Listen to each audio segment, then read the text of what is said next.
the early 1960s, Ford Farm Power started looking just a little bit different. And Wayne Gilliam of Gate City, Virginia, tell us about this 501 Workmaster, 1962?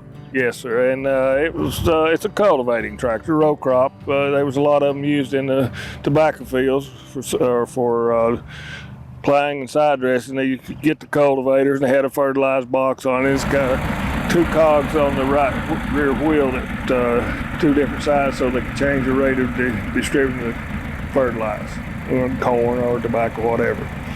Now, Ford has been a part of your life for a long time. Tell us about that. Well, my dad bought a 80 in 1952, and when my mother wanted to find me, she'd go to the tractor because that's where I stayed most of the time. And then Dad sold it, and we kind of got out of farming. Then later on in life, in the early 60s, got back into it a little bit, and we went through John Deere's and David Brown's, and then after I sold out on the farm and remarried, I had to get into something, and I had to get into collecting tractors, and I just wanted a Ford. I wanted something odd, and I found an odd one, all right.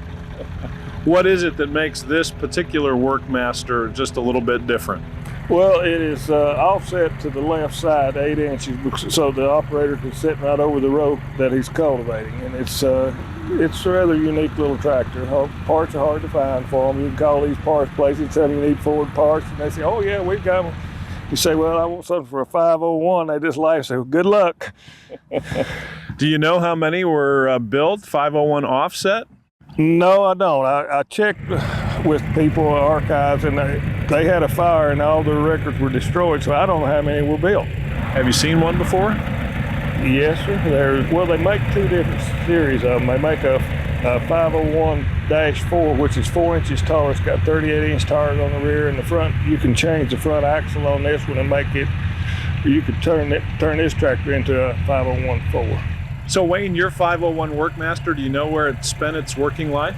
Well, best that I can find out, I'm the third owner of it. It was a guy in a little town community here in East Tennessee, Fall Branch, bought the tractor new, and then another gentleman from here in Kingsport bought it and restored it years ago, and then I bought it off him in 2001. Now we see the offset, but it looks to me like the driver might just be a little bit cramped. Pretty narrow on the back end, isn't it? Yes, it is. Everything is offset 8 inches to the left side, and all your controls, your shifter and everything is on the left side, and all your brake pedals and your clutch is all right together, and it's a little tight in there. So tell me a little bit about how you think Ford did when they built the 501 series. How did they do in terms of making a good, hard-working tractor?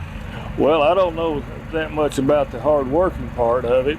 In this country, we're very hilly, and they didn't work out too well because of the way they were offset. They got that counterweight, but still they were bad to roll. What are the things, though, that you think a farmer would have appreciated back in 1962 about this tractor?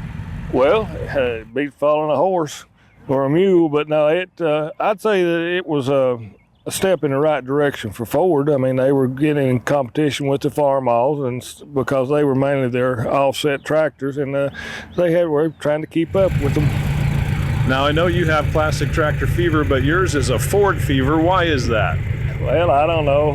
My wife says my blood runs blue. I don't bleed red, so I guess I've never owned anything but Fords as far as vehicles, and I've got 4 Ford tractors now. All right, Wayne Gilliam, thanks for visiting with us. A little bit of Ford fever for this guy from far western Virginia. All right, thanks for catching Classic Tractor Fever. If you'd like to find more features on Ford, be sure to check out these other stories. And don't forget to hit the subscribe button to keep more Classic Tractor Fever headed your way.